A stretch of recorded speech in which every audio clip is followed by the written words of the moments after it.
नमस्कार साथियों, आप लोगों का अपने ही यूट्यूब चैनल संजीत मैथ्स में स्वागत है। तो आज हम लोग पढ़ने जा रहे हैं बीएससी सेकेंड ईयर में हम लोग पढ़ेंगे रियल एनालिसिस, जो कि हमारा मैथ का सेकेंड पेपर है।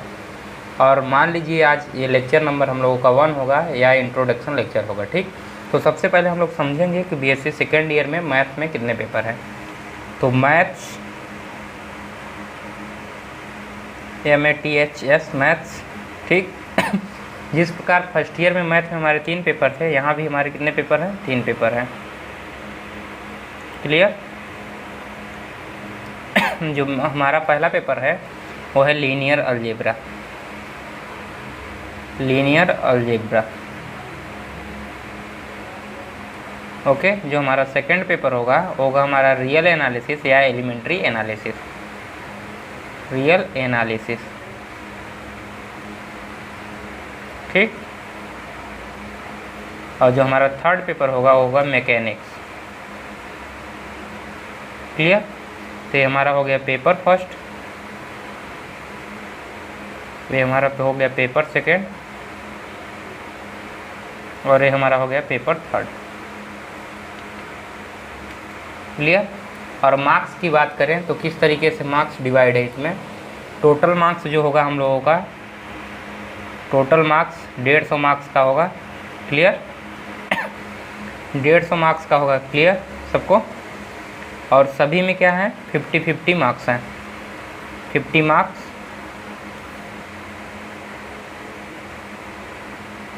प्रत्येक पेपर के लिए डिवाइड है। क्लियर है सबको? यानी सभी पेपर पे इक्वल मार्क्स में डिवाइड है। यानी कि जो हमारा फर्स्ट पेपर होगा वो भी 50 मार्क्स का होगा, जो हमारा सेकंड पेपर होगा वो भी 50 मार्क्स का होगा, और जो हमारा थर्ड पेपर है वो भी क्या होगा? 50 मार्क्स का होगा। क्लियर? तो आज हम लोग पढ़ेंगे रियल एनालिसिस। इसमें हमारा टॉपिक था रियल एनालिसिस, तो हम लोग पढ़ेंगे रियल एनालिसिस। देखिए, पास होने के लिए हम लोगों को चाहिए होते हैं 33%। 33%, यानी कि अगर हम तीनों पेपर में मिलाकर 50 मार्क्स पा जाते हैं तो आप मैथ में पास माने जाएंगे। क्लियर? तो आप मैथ में क्या माने जाएंगे? पास। अगर 50 मार्क्स से कम हो गए, 49 मार्क्स हो गए तीनों पेपर मिला के, तो आप फेल माने जाएंगे। क्लियर? फेल। देखिए, आप चाहे केवल लीनियर अलजेब्रा में 50 मार्क्स पा लें, इन दोनों में 0-0 मार्क्स पा लें, तब भी आप क्या है? पास। या तो आप रियल एनालिसिस में केवल 50 मार्क्स पा लें और दोनों में 0-0, तब भी आप पास माने जाते हैं। क्लियर?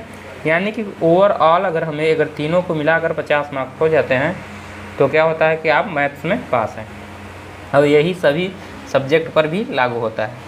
क्लियर? तो जिनको नहीं पता था अभी तक, तो ये सारी चीज़ें जान लें। अब चलिए हम लोग पढ़ते हैं अपने टॉपिक की ओर, linear algebra sorry real analysis, जो कि हमारा पेपर सेकेंड है बीएससी सेकेंड ईयर का। तो सबसे पहले हम लोग कुछ बेसिक चीज़ें पढ़ेंगे, जैसे कि लिमिट एंड कंटिन्यूटी। तो इस लेक्चर में शायद आज का यही रहेगा, लिमिट कैसे निकाला जाता है, किसी पॉइंट पे कोई फंक्शन कंटिन्यूअस होता है कि नहीं, उसके बारे में हम लोग जानेंगे। क्लियर? तो उसके बाद हम लोग पढ़ेंगे अपना यूनिट 1, जो कि हमारा सीरीज है पॉजिटिव टर्म्स का, ठीक। तो हम पढ़ेंगे infinite series of a positive terms.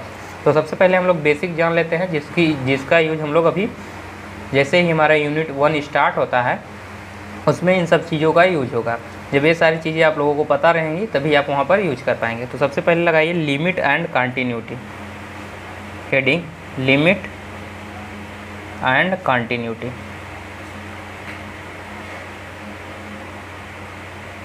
तो हेडिंग लगा लीजिएगा लिमिट एंड कंटिन्यूटी। क्लियर? लिख लिए सभी लोग? तो सबसे पहले लिखेंगे लिमिट और कंटिन्यूटी कैसे निकालते थे हम लोग। कोई पॉइंट दे दिया जाता था, मान लीजिए यहाँ पर है, किसी पॉइंट पे निकालते थे, ठीक। मान लीजिए पॉइंट ए है, इसी पॉइंट में क्या निकालते थे कि हमारा लिमिट एग्जिस्ट कर रहा है कि नहीं। कोई पॉइंट होता था x = a पर, इसी पे हम लोग क्या करते थे? चेक करते थे। और कहाँ चेक करते थे? इसी के अगल पड़ोस में। यानी कि एक h हम लोग ऐसा लेते थे ग्रेटर देन, जो कि 0 से होता था, थोड़ा सा बड़ा, कितना? थोड़ा सा है, यानी कि मच कहा जाए कि 0.00000 ... न जाने कितने जीरो लगाने के बाद क्या आएगा हमारा? 1। क्लियर? यानी कि जस्ट इसके बगल में एक है। अगर मान लीजिए हम माइक्रोस्कोप लगा के देखें, तब अगर जूम करके देखें, मान लीजिए यहाँ पर हमारा है 0.001 इसके जस्ट नज़दीक। अगर इसको हम माइक्रोस्कोप से मान लीजिए लगाकर अब देख रहे हैं किसी लेंस से, तब ये जूम होता है तो मान लीजिए हमारा पॉइंट ऐसे बन जाता है, यहाँ पर ए और कुछ पॉइंट हमारा ऐसे देखने लगता है जब लेंस हम लगाकर देखते हैं। तो मान लीजिए हमारा a माइनस एच इधर है और a प्लस एच इधर है। क्लियर, समझ में आया सभी को? तो हम इसी के पॉइंट के नज़दीक देखते हैं क्या कि हमारा फंक्शन क्या है। लिमिट की जब बात की जाती है तो लेफ्ट हैंड लिमिट, तो यानी इस तरीके से हम लोग कहाँ की ओर बढ़ते हैं, ए की ओर बढ़ते हैं। और जब राइट हैंड लिमिट की बात की जाती है तो हम राइट साइड से कहाँ पर बढ़ते हैं, इधर से चलते आते हैं किसकी ओर, ए की ओर। यानी कि हम लोग पॉइंट ए पर पहुँचने की का प्रयास करते हैं और देखना चाहते हैं कि इसके अगल बगल जो हमारा लिमिट है क्या है, एग्जिस्ट कर रहा है कि नहीं। ठीक, और लिमिट कब एग्जिस्ट करेगा उसके बारे में भी हम लोग देखेंगे। तो सबसे पहले किसी फंक्शन का जो लिमिट पढ़ा जाता है वो किसी भी फंक्शन के लिए किसी पॉइंट के पड़ोस में जो स्टडी होती है उसी को हम लोग कहते हैं लिमिट। इतनी बातें समझ में आई? समझ में आ रही है सभी को?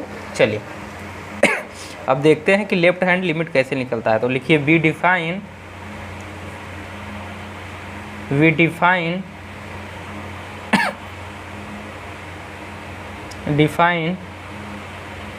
कैसे, फर्स्ट में लिखिए पहला में left hand limit at x equal to a. किस पॉइंट पर, एक कोई पॉइंट दिया हुआ है x इक्वल टू ए, उस पर हम लोग चेक कर रहे हैं कि लिमिट हमारा कैसे डिफाइंड होगा। कैसे निकालेंगे लेफ्ट हैंड लिमिट, लिखेंगे limit h tends to 0, h कहाँ टेंस करेगा, 0 की ओर, तब हमारा क्या होगा एफ ए माइनस एच। यही होता था, आप लोग पढ़े होंगे फर्स्ट ईयर में। और राइट हैंड लिमिट कैसे निकलता है उसको भी देख लें। Right hand limit at x equal to a पर, तो कैसे निकलेगा राइट हैंड लिमिट, किसके इक्वल होगा, limit h tends to 0 f a plus h, यानी कि राइट साइड में। यानी राइट साइड में हमारा फंक्शन क्या होगा, a प्लस एच। जब राइट से आएंगे और इधर से आएंगे तो क्या हो जाएगा, a माइनस एच। और हमने ये भी बताया कि जो हमारा h है मच ग्रेटर देन 0, यानी 0 से बहुत थोड़ा, बहुत ज़्यादा बड़ा नहीं है, केवल थोड़ा सा बड़ा। ठीक, समझ रहे हैं सभी लोग? चलिए, क्लियर है सबको ना? मान लीजिए 0 पॉइंट करने के बाद ये 0 मतलब मान लीजिए 2 लाख 3 लाख बराबर 3 लाख बार आया है, उसके बाद हमारा मान लीजिए 1 आया है, तब आप लोग समझ सकते हैं कि हमारा जो h है कितना 0 से कितना बड़ा होगा, केवल थोड़ा सा। क्लियर, समझ में आ रहा है सबको? चलिए, और यहाँ पर देखिए जो यहाँ पर h है ये भी क्या है, 0 से बड़ा, और यहाँ भी h क्या है, 0 से बड़ा है, ये ध्यान रखिएगा। क्लियर है सबको ना? तो लेफ्ट हैंड जब भी लिमिट निकालना होगा तो इस फार्मूले का यूज करेंगे। ऐसे ही लिखेंगे limit at x equal to a, तो क्या लिखेंगे, limit h equal to 0 f a minus H.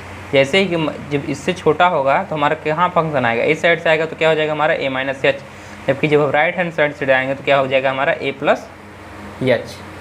और यहाँ समझिए a माइनस एच, जैसे हम लोग लेफ्ट हैंड साइड से आते हैं और हम कह रहे हैं h अकोचिंग टू 0, और जैसे जैसे हमारा h 0 की ओर बढ़ता जाएगा हमारा a माइनस एच क्या हो जाएगा, a हो जाएगा। क्लियर है सबको? जैसे h हमारा 0 हो जाए, मान लीजिए बढ़ते बढ़ते क्या आ जाए 0 पे, तो हमारा a माइनस एच क्या आ जाएगा, h तो 0 हो जाएगा, तो a माइनस 0 क्या होगा, a। क्लियर, समझ में आ रहा है? ठीक इसी प्रकार राइट साइड से जैसे हम लोग अप्रोच करेंगे तो हमारा a प्लस एच रहेगा। अब मान लीजिए हमारा h टेंस टू 0, तो इस केस में मान लीजिए अगर h 0 चला जाए तो उस केस में हमारा क्या हो जाएगा, a हो जाएगा। लेकिन अगर कहा जा रहा है कि अगर हम राइट साइड से टेंस करते हैं और धीरे धीरे बढ़ते हैं लेकिन h 0 नहीं होगा लेकिन इसके नज़दीक जाएगा, तो हमारा a होगा जो थोड़ा सा बड़ा होगा, यानी कि हमारे राइट साइड में चला जाएगा। अगर कोई भी चीज़ जोड़ी ऐड की जा रही है a में तो क्या होगा, a से थोड़ा सा बड़ा होगा, क्योंकि h क्या हमारा पॉजिटिव है, और किसी भी नंबर में हम लोग पॉजिटिव नंबर जोड़ते हैं तो वो नंबर बढ़ ही जाता है, ना कि घटता है। तो a प्लस एच हमें मिलेगा। ठीक इसी प्रकार a माइनस एच में a में अगर हम थोड़ा सा कोई पॉजिटिव क्वांटिटी घटा देते हैं, मान लीजिए कोई भी पॉइंट घटा देते हैं, तो अगर पॉइंट हमारा a है तो यहाँ से थोड़ा सा क्या हो जाएगा, ये घट जाएगा, यानी कि इस साइड आ जाएगा। तो यहाँ हमने अगर इसको जूम करके देखा है तो मान लीजिए a माइनस एच यहाँ आ गया और a प्लस एच यहाँ आ गया। इस बात को समझिए। क्लियर है, सबको समझ में आ रहा है? चलिए, तो लेफ्ट हैंड लिमिट हमने राइट हैंड लिमिट देख लिया। अब हम देखेंगे लिमिट कब एग्जिस्ट करेगी। तो यहाँ लिखिए third point, value at x equal to a। हमने देखा कि लेफ्ट हैंड लिमिट किसी भी फंक्शन की कैसे निकालेंगे और राइट हैंड लिमिट कैसे निकालेंगे किसी फंक्शन की, क्लियर। और हम देख रहे हैं कि वैल्यू एट x यानी कि जो पॉइंट हमारा a है उस पॉइंट पे फंक्शन की वैल्यू क्या होगी। तब उस केस में हम लोग क्या करेंगे, एफ एक्स जो हमारा रहेगा उसमें क्या पॉइंट x की जगह पुट करेंगे a, तो जो हमारा एफ ए होगा वो क्या हो जाएगा, जो हमारा एफ ए होगा वो क्या होगा, वैल्यू एट पॉइंट a पर। किस पॉइंट पे, सीधे पॉइंट a पे, जबकि a माइनस एच क्या था, इसके जस्ट बगल में, पड़ोस में, ठीक। इसके जितना नज़दीक आप जा सकते हो उतना नज़दीक जाएंगे लेफ्ट हैंड साइड से, और राइट हैंड साइड से जितना नज़दीक आप लोग a के नज़दीक जा सकते हैं जाएंगे, लेकिन a पर नहीं पहुंचेंगे, क्लियर। जब वैल्यू की बात की जाएगी तब हम लोग किस पे पहुंच जाएंगे, पॉइंट a पे, डायरेक्ट पॉइंट a पे ही पहुंचेंगे, ना कि उसके अगल बगल, क्लियर। इतनी बातें समझ में आ गई सबको, समझ में आ रही सबको। अब चलिए नोट पॉइंट करके लिखिए कहाँ लिमिट एग्जिस्ट करेगा, कहाँ पर लिमिट एग्जिस्ट नहीं करेगा। तो नोट पॉइंट कर लें सब लोग, नोट लिख लिए। चलिए लिखिए, लिखिए द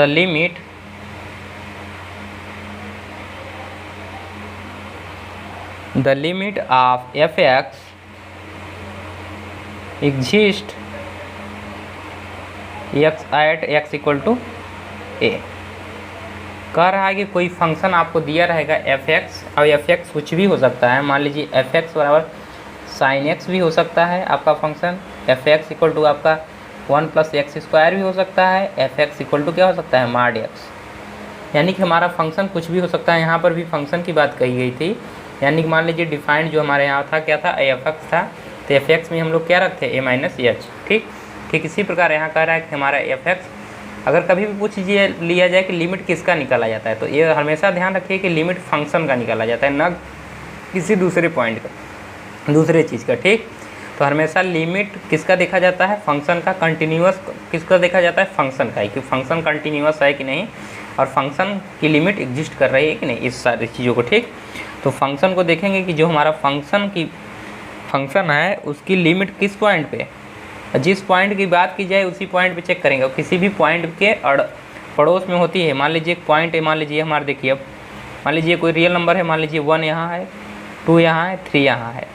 तो लिमिट की बात करेंगे तो हम ये नहीं कहेंगे कि हम 2 पे चेक करेंगे और 3 पे सीधे सीधे चेक करेंगे। जब भी बात करेंगे, अगर 2 पे बात करेंगे जस्ट इसके बगल में, अगर 2 की बात करेंगे तो 3 पे नहीं चेक करने लगेंगे लिमिट, हमेशा 2 पे चेक करेंगे, या इससे थोड़ा सा जो इसके जस्ट बगल सट के होगा उस पॉइंट पे हम लोग चेक करेंगे। राइट हैंड साइड से भी चेक करेंगे और लेफ्ट हैंड साइड से भी चेक करेंगे, अगर ठीक। और उस अब लिमिट कब एग्जिस्ट करेगी वो देखेंगे कि लेफ्ट हैंड राइट और राइट हैंड लिमिट के लिए क्या कंडीशन, तो वही कंडीशन यहाँ पर देखने चाह रहे हैं। तो यही कह रहा है the limit of f x exist, यानी कि एग्जिस्ट करेगा at point x equal to किस पर, ए पर। कब, उसको भी देख लीजिए, दैट इज, दूसरे शब्दों में कहा जा रहा है that is limit x tend to कहाँ पर, ए पे, यानी कि कहाँ पर चेक कर रहे हैं, पॉइंट ए पर F x exist if and only if, ठीक। देखिए इसी बात को इस लैंग्वेज में लिखा गया है, मैथमेटिकल लैंग्वेज में, ठीक। इसी को दैट इज जब भी लिखा जाता है तो उसी स्टेटमेंट को दूसरे रूप में लिखा जाता है, या तो ऐसे बोलें चाहे ऐसे बोलें, ठीक। तो यहाँ पर कह रहा है कि लिमिट एक्स जब कहाँ टेंड करे, ए की ओर बढ़े, तब हमारा जो एफ एक्स है क्या करेगा, एग्जिस्ट करेगा। कब एग्जिस्ट करेगा लिमिट, फंक्शन की वैल्यू किस पॉइंट पे, ए पॉइंट पे। कब, इफ़ जो हमारा लेफ्ट हैंड लिमिट है वो किसके बराबर हो जाए, राइट हैंड लिमिट, और जो इन दोनों की वैल्यू आई है जो इक्वल है वो क्या होना चाहिए, फाइनाइट। फाइनाइट कहने का मतलब क्या है, यहाँ पर इस बात को समझिएगा। फाइनाइट कहने का मतलब लेफ्ट हैंड लिमिट और राइट हैंड लिमिट क्या होना चाहिए, फाइनाइट। फाइनाइट यानी कि कोई भी रियल नंबर होना चाहिए, ऐसा नहीं कि इन्फिनिटी आ जाए या माइनस इन्फिनिटी आ जाए। अगर ऐसा आता है तो क्या होगा, तब हमारा लिमिट एग्जिस्ट नहीं करेगा, क्लियर। यानी कि इन दोनों की जो वैल्यू है पहले तो बराबर होनी चाहिए और क्या होनी चाहिए, फाइनाइट, क्लियर। अब मान लीजिए लेफ्ट हैंड लिमिट क्या आ जाए, हमारा 3 आ जाए, और राइट हैंड लिमिट हमारा 5 आ जाए, तो क्या दोनों इक्वल हैं, 3 तो फाइनाइट है, 5 भी फाइनाइट है, लेकिन दोनों लिमिट क्या दोनों इक्वल नहीं है तो क्या लिमिट एग्जिस्ट करेगी? लिमिट एग्जिस्ट नहीं करेगी। क्लियर? अगर 3 यहाँ भी आता है और 3 यहाँ भी आता है तब दोनों इक्वल होंगे, तो इस केस में लिमिट हमारी एग्जिस्ट करेगी। क्लियर? मान लीजिए हमारा लेफ्ट हैंड लिमिट इन्फिनिटी आता है और राइट हैंड भी लिमिट इन्फिनिटी आता है, तब इस केस में हमारी लिमिट क्या करेगी? एग्जिस्ट नहीं करेगी। तो ये सारे केस सभी जानते रहिए, क्योंकि आप लोग जानते हैं कि एक इन्फिनिटी दूसरे इन्फिनिटी के बराबर नहीं हो सकता है। क्लियर? ये बातें पता है कि नहीं कि एक इन्फिनिटी दूसरे इन्फिनिटी के बराबर नहीं होता है? पता है सभी को? नहीं पता है तो आपसे जान लीजिए कि एक इन्फिनिटी दूसरे इन्फिनिटी के बराबर नहीं होगा, हो भी सकता है नहीं भी होगा। ठीक, तो लिमिट की कंडीशन हो गई कि कब किसी फंक्शन का लिमिट किसी भी पॉइंट पे एग्जिस्ट कब करेगा, जब उसका लेफ्ट हैंड लिमिट लें और राइट हैंड लिमिट लें और क्या आ जाए? फाइनाइट। और चेक कैसे करेंगे? इस तरीके से लेफ्ट हैंड लिमिट निकालेंगे एक्स पॉइंट ए पे तो ए वाला फार्मूला लगाएंगे, और राइट हैंड लिमिट जब निकालेंगे तो ए वाला फार्मूला लगाएंगे। क्लियर? तो यहाँ से लेफ्ट हैंड लिमिट और राइट हैंड लिमिट निकालना सीख गए आप लोग। क्लियर है? तो यहाँ लिख लीजिएगा एट पॉइंट किस पर चेक कर रहे थे हम? एक्स इक्वल टू ए पे। ठीक, अब दूसरा लिखिए। ये हमारा पहला था तो इसमें लिख लीजिएगा 1 नंबर। तो ये तो हमने चेक किया कि लिमिट एग्जिस्ट करेगा नहीं। अब चेक करेंगे हमारा जो एफ एक्स है वो पॉइंट ए पे क्या है? कंटिन्यूअस है कि नहीं। अभी तो हमने लिमिट को चेक किया, अब हम लोग चेक करेंगे कंटिन्यूअस को, यानी कि हमारा जो फंक्शन है वो एट पॉइंट एक्स पे कंटिन्यूअस होगा कि नहीं होगा। तो चलिए उसके लिए भी कंडीशन लिख लीजिए, दूसरा कंडीशन। तो दूसरे के लिए बात की जा रही, कह रहा है कि f x is said to be continuous. Clear? Continuous at x equal to a, यानी पॉइंट ए पे क्या होगा? कंटिन्यूअस इफ़ कब? यदि कह रहा है कि जो हमारा फंक्शन एफ एक्स है वो पॉइंट एक्स पे क्या होगा? कंटिन्यूअस होगा। कब होगा?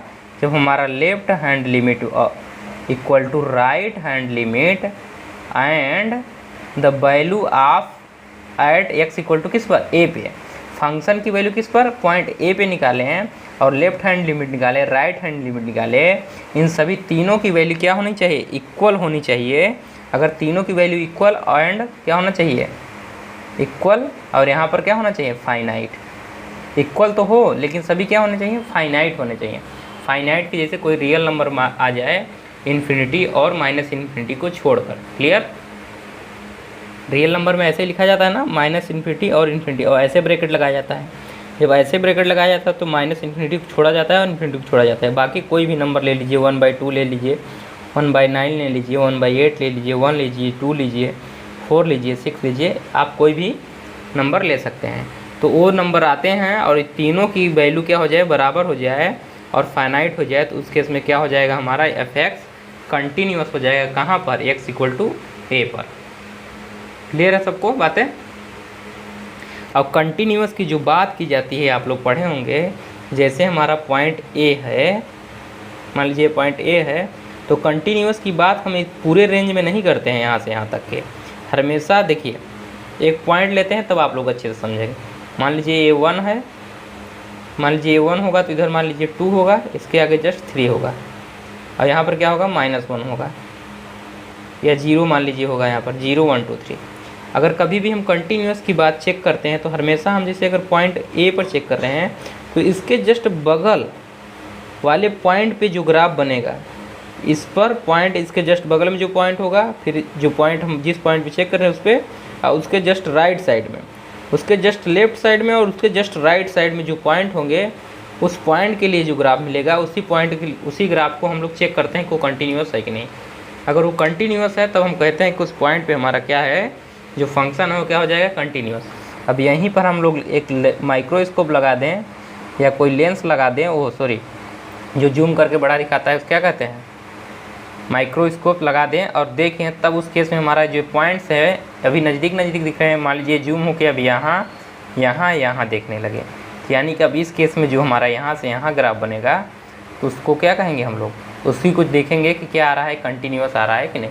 तो ये सारी चीज़ें बनाने के लिए हम लोग जूम करके हमेशा बनाएंगे, लेकिन आप लोग हमेशा समझते रहिएगा कि ये जो पॉइंट है कभी भी इतनी दूर दूर पर नहीं है, उनके बीच का सेपरेशन इतना कम है, यानी उनके बीच का दूरी इतनी कम है कि हम अपनी आँखों से देख नहीं सकते।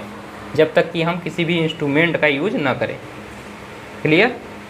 समझ में आ रही बातें? जो लोग फिजिक्स पढ़ रहे हों वो लोग जान रहे होंगे कि कुछ ऐसे भी पार्टिकल्स हैं हमारे आसपास जिनको हम लोग देख नहीं पाते हैं, लेकिन अगर लेंस का प्रयोग करते हैं तो हम लोग जो अभी वातावरण में कई चीज़ें उड़ रही हैं या प्रेजेंट है उनको हम लोग देख पाते हैं। ठीक इसी प्रकार इन पॉइंट को हम लोग अभी नहीं देख पा रहे हैं, लेकिन जैसे ही जूम करते हैं तो ये पॉइंट्स हमें दिखने लगती हैं।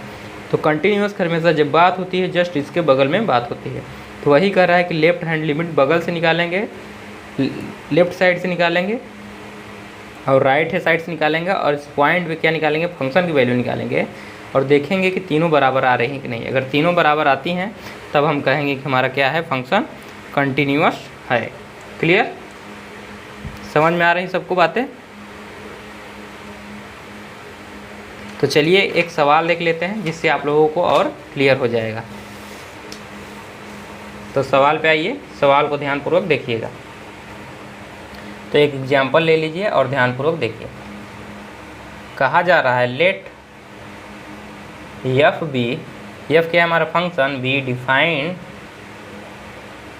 डिफाइंड एज, कैसे डिफाइंड है हमारा function, f x equal to दिया है 2x² - 1, जहाँ पर हमारा x is less than equal to 1। जब हमारा क्या है, F x equal to 2x² - 1।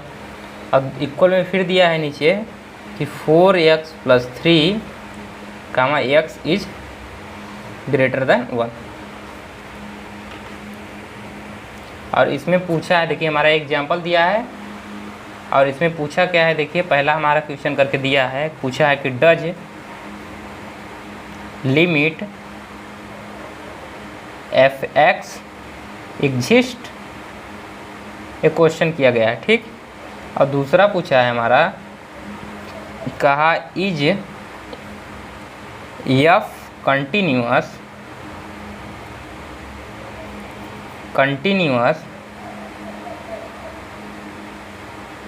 Eight x equal to 1। देखिए क्वेश्चन क्या कह रहा है, पहले क्वेश्चन को समझते हैं, उसके बाद हम लोग इसका सॉल्यूशन तो निकाल ही लेंगे आसानी तरीके से। कह रहा है कि लेट एफ बी डिफाइंड है, यानी कि जो हमारा फंक्शन एफ है किस तरीके से डिफाइंड है कि एफ एक्स इक्वल टू क्या दिया है, 2x² - 1। कब? जब हमारी x की वैल्यू क्या होगी, देखिए इस जो इधर कामा में देता है ब्रैकेट में, इसको कई लोग समझ नहीं पाते हैं, तो इसको आप लोग ध्यानपूर्वक समझिए। आप लोग फर्स्ट ईयर में कितना समझे हैं मुझे नहीं मालूम, लेकिन जो लोग नहीं समझ पाए हैं लेकिन यहाँ पर समझ लीजिए, और जो लोग समझे हैं वो दोबारा समझ लीजिए। ठीक, तो ध्यानपूर्वक समझिएगा। कह रहा है कि हमारी फंक्शन जो हमारा होगा, ये फंक्शन कब होगा, कब हम 2x² - 1 रखेंगे एफ एक्स इक्वल टू, कब, जब हमारी x की वैल्यू क्या हो, देखिए मान लीजिए इधर से यहाँ पर 0 है, इधर 1 होगा, इधर 2 होगा, इसके आगे पॉइंट्स चले जाएंगे, इधर क्या होगा -1 होगा और इधर क्या होगा -2 होगा, इधर -3 होगा। ठीक, तो कह रहा है कि जो हमारी x की वैल्यू होगी, अब हम कोई जनरल x ले लेते हैं, x लिए यानी कि इस पॉइंट में से कहीं भी x लाई करेगा इस पूरे में, लेकिन कह रहा है कि यहाँ पर कि x इक्वल टू क्या हो, 1 के बराबर हो सकता है और उससे छोटा होगा, यानी कि हमारा जो x अब लिया जाएगा यहाँ से, मान लीजिए इसके जस्ट सामने लिखिए, तो यहाँ से इसके इधर लिया जाएगा।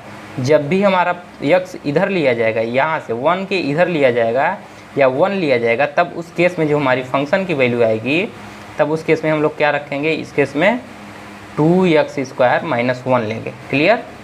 और यहाँ पर कह रहा है कि 4x + 3 कब लेंगे, या x इक्वल टू 4x + 3 कब लेंगे, जब हमारी x की वैल्यू क्या हो जाए, 1 से बड़ा, 1 भी नहीं होना चाहिए, ये 1 से क्या हो बड़ा, तो हम लोग यहाँ पर सर्किल बनाएंगे, 1 नहीं लेना है, 1 से थोड़ा भी बड़ा होगा तो हम लोग क्या कौन सा फंक्शन रखेंगे, 4x = 3, यानी इधर अगर कोई पॉइंट लेते हैं, 1 से इधर पॉइंट कोई लेते हैं, तब उस केस में हम लोग एफ एक्स इक्वल टू क्या रखेंगे, F x equal to 4x + 3 रखेंगे, जबकि यहाँ हम लोग एफ एक्स इक्वल टू क्या रखेंगे, 2x² - 1 रखेंगे। ये बातें समझ में आ रही हैं सबको? तो एक ग्राफ के से आप लोग समझ पा रहे होंगे कि कब हमें क्या रखना है। क्लियर? अब इसी में पूछ रहा है कि does limit F x is exist, तो पूछ रहा है कि हमारा लिमिट पॉइंट ए पे एग्जिस्ट करना है। जब भी पूछे, अब देखिए यहाँ पर पॉइंट नहीं दिया है, तो इसका मतलब है कि जहाँ पर हमारा फंक्शन चेंज हो रहा है, तो पॉइंट हमारा फंक्शन कहाँ चेंज हो रहा है, पॉइंट 1 पे ही, क्योंकि पॉइंट 1 पे ही देखिए 2x² - 1 हो जा रहा है। यहाँ पर जैसे ही 1 के पास पहुँचते हैं हमारा फंक्शन क्या हो गया, 4x + 3। तो जिस पॉइंट पे हमारी फंक्शन चेंज होने लगे, एक ही फंक्शन की दो वैल्यू आ जाए, देखिए 2x² - 1 हो गया, अब यहीं पर जैसे ही पॉइंट 1 पे पहुँचे तो हमारा दूसरा फंक्शन क्या हो गया, x+4x+3। तो जहाँ पर हमारा फंक्शन चेंज होने लगे जिस पॉइंट के लिए, उसी पॉइंट पे हम लोग चेक करते हैं कि हमारा लिमिट एग्जिस्ट कर रहा है कि नहीं। तो चलिए इसका सॉल्यूशन निकालते हैं। तो सॉल्यूशन लिखिएगा इसका। सॉल्यूशन के लिए सबसे पहले क्या लिखेंगे, जो हमें गिवन है उसको लिखा जाता है। तो आप लोग लिख लीजिएगा पहले, let f be defined as, ऐसे दिया गया है। सॉल्यूशन लिखने के लिए, सॉल्यूशन लिखना है तो लिखने का तरीका देखिए, फर्स्ट ईयर में जिनके भी एग्ज़ाम में मार्क्स कम आए हैं उनके लिखने के तरीके की वजह से भी कम आए होंगे मार्क्स। ऐसा नहीं है कि उनको सवाल नहीं आता था, बहुत लोग सवाल भी किए हैं फिर भी मार्क्स जो कम आया है उनके लिखने के तरीके की वजह से। तो चलिए कैसे लिखा जाएगा उसको समझिए। तो जो चीज़ें दी हुई हैं पहले लिखेंगे। तो लिखिएगा गिवन दैट, यहाँ पर गिवन दैट मत लिखिए क्योंकि यहाँ पर लेट माना गया, तो यहाँ पर लिखेंगे सीधे लेट एफ वी, या तो लिख दीजिए सीधे वही सही है, गिवन दैट लिखिए। तो यहाँ लिखिए given that f be a function and it is defined as, किस तरीके से डिफाइंड है बताइए, एफ एक्स इक्वल टू क्या है हमारा 2x² - 1। इसको कब लेंगे, x² - 1 इक्वल टू कब लेंगे बताइए, x जब हमारा छोटा हो किससे, 1 से। तो जो लोग डायग्राम बनाना चाहे वो डायग्राम भी अपना बना लेंगे इधर बगल में साइड में ये वाले फंक्शन के लिए। और जब हम अगर इसके लिए पॉइंट बनाएंगे तो क्या होगा, हमारा यहाँ कहीं पॉइंट होगा, यानी उस पॉइंट को भी लेंगे तो उसको सर्किल करेंगे और इसके जस्ट इधर आएंगे। क्लियर। तो इसके इधर क्या होगा, 0 भी होगा, यहाँ पर -1 होगा। तो 2-3 पॉइंट इसके बगल में दिखा लीजिएगा, इसके इधर भी पॉइंट दिखा लीजिएगा, जिससे आप लोगों को ज़्यादा क्लियर है। तो यानी कि हम लोग यहाँ से 1 लेंगे और इसके आगे इधर ऐसे ग्राफ बना लीजिएगा, यानी कि x हमारा किधर हो, इसके जस्ट इधर हो, ना कि इधर हो। क्लियर। तब उस केस में हम किस फंक्शन को लेंगे, इस फंक्शन को लेंगे। और वहीं दूसरी केस में क्या लेंगे हम लोग, 4x+3, जब हमारा क्या हो जाए, x इज़ ग्रेटर दैन 1। 1 भी नहीं होगा, 1 से क्या होगा, बड़ा, यानी कि हमारा जब क्या होगा, 1 भी नहीं होगा, 1 से बड़ा होगा, यानी कि हमारा x किधर जाए, इस साइड में जाए। यानी यहाँ से इसकी ओर अगर पॉइंट हम लेते हैं, इस पॉइंट में यहाँ इधर लेते हैं x को, तो हम कौन सा फंक्शन लेंगे, 4x+3। इतनी बातें समझ में आ रही हैं। अब चलिए हमें चेक करना है किस पॉइंट पे, a पर लिमिट। तो हम लोग पहले एक डायग्राम बना लेंगे, तो उस पॉइंट को ले लेंगे, x इक्वल टू क्या होगा हमारा 1, क्योंकि हम लोग चेक करेंगे लिमिट 1 पे एग्जिस्ट कर रहा है कि नहीं। तो उसके लिए क्या करना होता है, देखना होता है कि लेफ्ट हैंड लिमिट और राइट हैंड लिमिट जो है और दोनों इक्वल हो रहे हैं कि नहीं। और इक्वल हो रहे हैं तो जो उनकी वैल्यू आ रही है क्या फाइनाइट आ रही है कि नहीं। अगर एक कंडीशन फॉलो होती है तो हमारी लिमिट क्या कर जाएगी, एग्जिस्ट कर जाएगी। तो वही चेक करेंगे। तो लेफ्ट हैंड में आएंगे तो क्या लेंगे, मान लीजिए हम देखिए इसके जस्ट बगल में आना है -h, एक पॉजिटिव क्वांटिटी लेंगे h ग्रेटर दैन 0, यानी h से केवल 0 से थोड़ा सा बड़ा। क्लियर। यानी कि जस्ट इसके बगल में ऐड करेंगे तो क्या, अगर ऐड करेंगे तो मान लीजिए हम जूम कर रहे हैं, ठीक, यानी कि हम लेंस लगा के देख रहे हैं। तो मान लीजिए यहाँ पर कोई पॉइंट होगा और यहाँ पर h ऐड करेंगे, थोड़ा सा बड़ा ऐड करेंगे तो x से थोड़ा सा बड़ा आएगा, यानी कि राइट साइड में आएगा अगर h ऐड करेंगे। तो अगर कोई पॉजिटिव क्वांटिटी 1 में ऐड करेंगे तो क्या 1 से थोड़ा सा बड़ा आएगा। तो मान लीजिए यहाँ पर आ गया, तो 1 + h किधर आ गया हमारा, इधर आ गया। और इसमें थोड़ा सा क्वांटिटी घटाएंगे तो मान लीजिए a - h यहाँ आ गया। और देखिए a + h है जो पॉइंट इतनी दूर हमने दिखाया है, लेकिन ये पॉइंट वास्तव में इतनी दूर पर नहीं है, जस्ट इसके बगल में। मान लीजिए हम आप लोग आँख से भी नहीं देख पा रहे हैं, अपनी नेत्र से भी इस पॉइंट को आप लोग नहीं देख पा रहे हैं, इन दोनों पॉइंट को। मान लीजिए आप लोगों ने एक लेंस का प्रयोग किया है यहाँ पर, या माइक्रोस्कोप या सूक्ष्मदर्शी का प्रयोग किया है, जिसकी वजह से आप लोग इस पॉइंट को जूम करके देख पा रहे हैं। क्लियर है सबको। तो ये पॉइंट आपने जूम किया और इस पॉइंट को आप लोग अब अच्छी तरीके से क्लियर देख पा रहे हैं। इतनी बातें समझ में आ रही सबको ना। चलिए अब हमें चेक करना है लेफ्ट हैंड लिमिट और राइट हैंड लिमिट। तो लेफ्ट हैंड लिमिट के लिए फार्मूला क्या था हमारा, लिखेंगे पहला लिखेंगे हम लोग left hand limit at x equal to किस पर, 1 पे। तो वहाँ पर a लिए थे, यहाँ पर पॉइंट क्या है 1, तो 1। तो यहाँ से लिखेंगे इक्वल टू क्या हो जाएगा हमारा, लिमिट h कहाँ जाएगा, 0 की ओर जाएगा। तब हमारा जो फंक्शन होगा f, देखिए a था, a - h लिखते थे वहाँ पर, एक जगह क्या है हमारा 1, तो 1 लिखेंगे -h। अब वैल्यू पुट करेंगे। अब इस केस में बताइए फंक्शन क्या होगा जब हमारा छोटा होगा, यानी 1 है, 1 से अगर हम छोटा ले रहे हैं तो 1 से छोटा जैसे, यानी कि 1 से छोटा यानी कि 0 की ओर बढ़ रहे हैं। 1 से छोटा क्या मतलब हुआ, अगर इसमें से h घटाया तो पॉइंट किधर आ गया, इधर आ गया, और इधर x लेंगे तो क्या आएगा हमारा फंक्शन 2x² - 1। इसीलिए हमने डायग्राम बनाया था कि इस केस में कब क्या लेना है। तो लेफ्ट हैंड जब लिमिट निकालेंगे उस केस में हमारा फंक्शन क्या होगा, तो यहाँ लिख लीजिए, उस केस में हमारा फंक्शन इधर क्या हो जाएगा 2x² - 1, यानी इधर क्या आ जाएगा हमारा f(x) = 2x² 1। अब इधर जैसे ही लिखेंगे फंक्शन की वैल्यू तो क्या हो जाएगा हमारा 4x + 3। क्लियर। लेकिन यही अगर हम पॉइंट x पर कहने लगे कि x = 1 पे हमारा जो फंक्शन होगा वो क्या होगा, यहाँ पर देखिए x = 1, तो इस केस में भी हमारा फंक्शन क्या हो जाएगा यहाँ पर 2x² - 1 f(x) =। तो ये ध्यान में रखिएगा लेफ्ट हैंड लिमिट निकालते समय और राइट हैंड लिमिट निकालते समय। लड़के क्या गलतियाँ करते हैं, जो भी छात्र पढ़ रहे हैं वो सबसे बड़ी गलती यही करते हैं कि अगर हम लेफ्ट हैंड लिमिट निकालते हैं तब भी 2x² - 1 का प्रयोग कर लेते हैं, और राइट हैंड लिमिट निकालते हैं तब भी वो लोग 2x² - 1 का प्रयोग कर लेते हैं। या तो वो क्या करते हैं 4x + 3 का लेफ्ट हैंड लिमिट निकालते समय प्रयोग कर लेते हैं, या राइट हैंड लिमिट निकालते समय क्या कर लेते हैं, इसी भी फंक्शन का प्रयोग कर लेते हैं। लेकिन यही चीज़ जो हमने अभी डिफिनीसन में बताई कि कब लेफ्ट हैंड लिमिट में कौन सा फंक्शन यूज करना है, यहाँ पर इस जो हमारा कंडीशन दिया है उसके आधार पर करना है। यहाँ पर पहले ही कहा है कि जब भी हमारा x 1 या 1 से छोटा होगा उस केस में हम लोग क्या लेंगे फंक्शन की वैल्यू 2x² - 1, क्योंकि हमारा फंक्शन इसी तरीके से डिफाइंड है। पहले ही फंक्शन को डिफाइन कर दिया गया है कि जब 1 से छोटा या 1 के बराबर होगा तब हम फंक्शन लेंगे 2x² - 1। इतनी बातें अब समझ में आ गई होंगी, हम आशा कर रहे हैं आप लोगों को। तो चलिए यहाँ से देखते हैं। क्लियर, बढ़ा जाए आगे। चलिए लेफ्ट हैंड लिमिट निकालिए, तो यहाँ से लिमिट, और देखिए लिमिट की जो वैल्यू रखी जाती है h = 0 पहले सॉल्व कर लिया जाता है उसके बाद रखा जाता है। बहुत लोग क्या करते हैं यहीं से डायरेक्ट 0 रख देंगे, यहाँ पर बचेगा f1, तब उस केस में f1 बचेगा तब 1 रखते हैं, तो एक गलत तरीका है। सबसे पहले हम लोग फंक्शन की वैल्यू को रखेंगे यहाँ पर जो रखा गया है, उसके बाद सॉल्व करेंगे। तो f(x) = देखिए हमारे f(x) = दिया है क्या 2x² - 1, तो f(x) जब क्या रख रहे हैं हम लोग 1 - h, तो 1 - h रखेंगे तो यहाँ हो जाएगा 2 1 - h का होल स्क्वायर -1। क्लियर है सबको। तो यहाँ वैल्यू पुट कीजिए, तो जैसे ही रखेंगे तो यहाँ बचेगा 2 1 - h का होल स्क्वायर -1। अब इसको सॉल्व कीजिए, तो लिमिट h टेंड्स टू 0, तो यहाँ क्या बचेगा, ऐसे ही सॉल्व करेंगे तो यहाँ 2 रहेगा, यहाँ से 1 हो जाएगा, प्लस h² - 2h -1। क्लियर। अब मल्टीप्लाई कर लीजिए, तो यहाँ से मिलेगा लिमिट h टेंड्स टू 0, यहाँ पर बचेगा 2 + 2h² - 4h -1। क्लियर।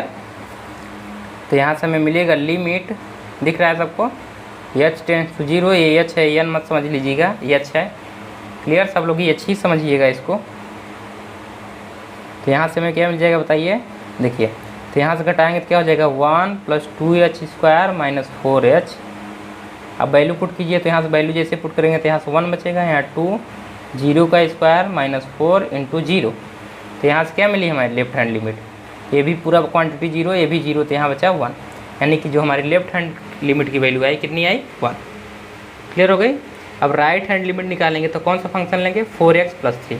चलिए राइट हैंड लिमिट निकालते हैं, तो ध्यानपूर्वक देखिए। अब निकालेंगे राइट हैंड लिमिट, तो लिखिए right hand limit at x = कहाँ पर 1 पे, तो इक्वल क्या हो जाएगा हमारा लिमिट, इस केस में भी h कहाँ टेंड्स करेगा 0, तो यहाँ पर हमारा लिमिट क्या होगा, तब फंक्शन हमारा क्या होता है a + h, यानी कि a की जगह क्या है 1, तो 1 + h। इस केस में जो हमारा फंक्शन था क्या था f(x) = उसको लिख लीजिए 4x + 3 था, यही था हमारा फंक्शन, तो उसी को रखेंगे। तो रखिए वैल्यू पुट कीजिए, तो यहाँ से हो जाएगा हमारा लिमिट h टेंड्स टू 0, यहाँ पर देखिए x की जब क्या रखेंगे 1 + h, तो यहाँ भी रखेंगे 1 + h, तो यहाँ से हो जाएगा 4 × 1 + h प्लस क्या हो जाएगा 3। इतनी बातें क्लियर है सबको। तो यहाँ से हमारा ब्रैकेट बंद। अब रखेंगे यहाँ पर, तो लिमिट h टेंड्स टू 0, यहाँ देखिए मल्टीप्लाई कर लीजिए 4 + 4h + 3। अब वैल्यू पुट कर दीजिए, तो जैसे ही वैल्यू पुट करेंगे तो देखिए बचेगा यहाँ पर 4 × 0 + 3। तो यहाँ से जो हमें राइट हैंड लिमिट मिली तो क्या मिली 4 + 3 क्या हो जाएगा 7, क्योंकि हो जाएगा 0। तो देख रहे हैं कि लेफ्ट हैंड जो लिमिट हमें मिल रही है वो कितनी मिल रही है बताइए।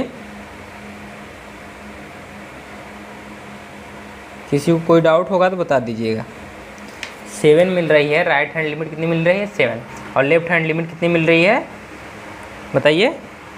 तो जो हमें लेफ्ट हैंड लिमिट मिल रही है वो 1, तो यहाँ लिखेंगे since left hand limit and left hand limit does not equal to right hand limit, therefore इसीलिए लिखेंगे, देयरफॉर इसीलिए लिमिट ऑफ द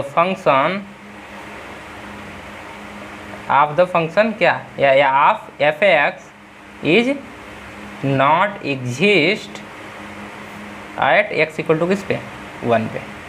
तो हमारा पहले का आंसर हो गया। हमारा यही पूछा था पहला कि लिमिट एग्जिस्ट कर रही है कि नहीं।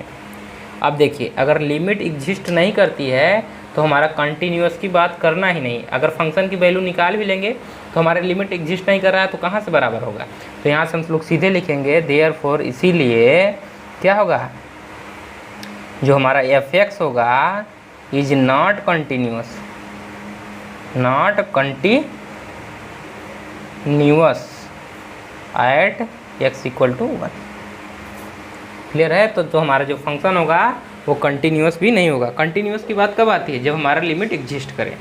तो जब हमारा लिमिट ही एग्जिस्ट नहीं कर रहा है तो कंटिन्यूअस की बात ही खत्म हो गई और वो फंक्शन जो हमारा होगा कंटिन्यूअस नहीं होगा। क्योंकि हमें कंटिन्यूअस लिखाना होता था left hand limit equal to right hand limit equal to function की वैल्यू एफ ए की वैल्यू निकालना होता था। लेकिन यहाँ पर देखिए जब यही कंडीशन नहीं फॉलो कर रहा है तो आगे क्या बात करेंगे, क्योंकि एक कंडीशन यहाँ पर गड़बड़ हो गया ना, तीनों बराबर होना चाहिए। लेकिन एक क्या हो रहा है, left hand and right hand बराबर नहीं हो रहा है।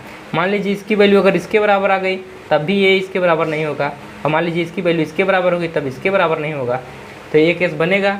तो यहाँ इसीलिए क्या हो गया हमारा, ये क्या हो गया, ये कंटिन्यूअस नहीं है। किस पॉइंट पे, एक्स इक्वल टू ए पे।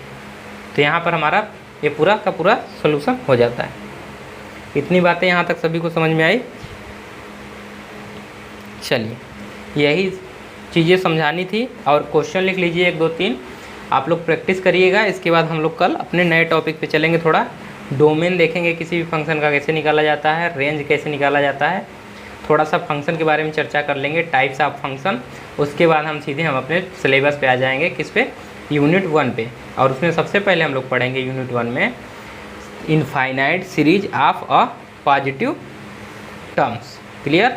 तो हम लोग पढ़ेंगे अगली टर्म से क्या पढ़ेंगे, एक लेक्चर ये बना, दूसरा लेक्चर जो हमारा बनेगा वो थोड़ा इसमें इसी से रिलेटेड होगा। अभी डोमेन रेंज के बारे में चर्चा कर लेंगे, क्योंकि जब हम सीरीज पढ़ेंगे उन सब में सारी चीज़ें यूज होंगी। तो आप लोगों को अगर नहीं पता रहेंगी तो वहाँ थोड़ी दिक्कतें आएंगी। तो थोड़ा सा हम लोग फंक्शन के बारे में चर्चा कर लेंगे, उसको ज़्यादा एक्सप्लेन नहीं करेंगे, लेकिन देखेंगे कौन कौन से फंक्शन हो सकते हैं, टाइप ऑफ फंक्शन, तो उसके बारे में चर्चा कर लेंगे। 1 2 मान लीजिए लेक्चर ऐसे ही चलेंगे, लेकिन उसके जस्ट बाद बेसिक के बाद क्या चलने लगे हैं हमारे, सीधे टॉपिक पे यूनिट 1 चलेगा। तो उसमें हम लोग सबसे पहले पढ़ेंगे infinite series of positive terms.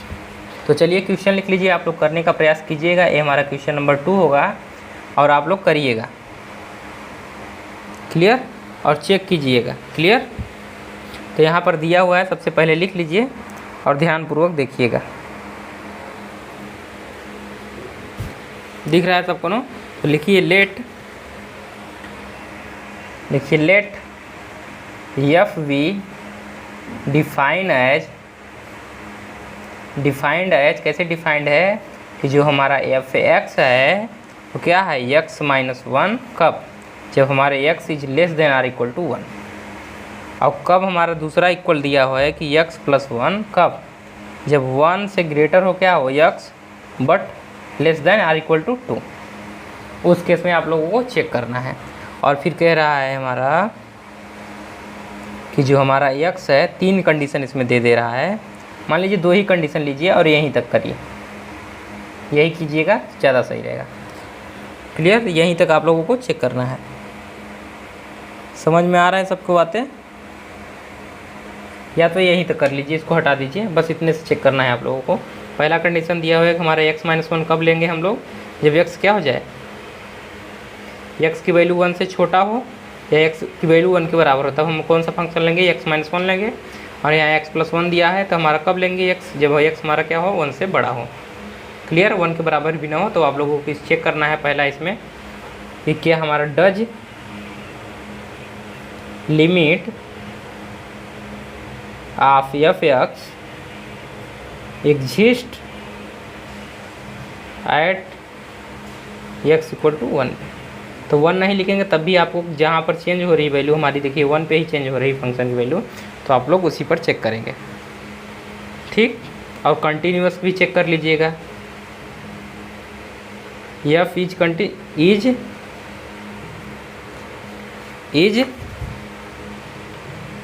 F continuous at x equal to 1। Clear, तो एक क्वेश्चन आप लोग करिएगा, जिनको नहीं आएगा तो लोग कमेंट कर देंगे कि ये वाला क्वेश्चन हमको नहीं आ रहा है, लेकिन हमने अभी इसके पहले जस्ट बता दिया है, तो आशा करेंगे कि आप लोग कर लें। अगर आपको ये टॉपिक समझ में आई है तो आप लोग ज़रूर कर ले जाएंगे। और एक और सवाल लिख लीजिए, तीसरा क्वेश्चन, और आप लोग करिएगा। लिखा है let f be defined as, किस तरीके से डिफाइंड है कि एफ एक्स इक्वल टू हमारा दिया है एक्स स्क्वायर प्लस 3x,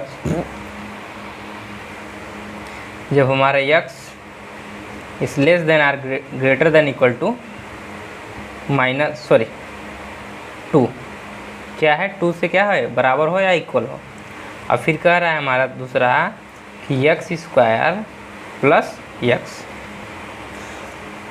दूसरा कह रहा है हमारा कि एक्स स्क्वायर माइनस यहाँ पर माइनस एक्स है। क्लियर, तब हमारा कब होगा ये एक्स स्क्वायर माइनस एक्स कब लेंगे हम, जब हमारा क्या हो जाए x is greater than equal to 2, यानी एक्स की वैल्यू क्या हो जाए 2 से बड़ी हो जाए।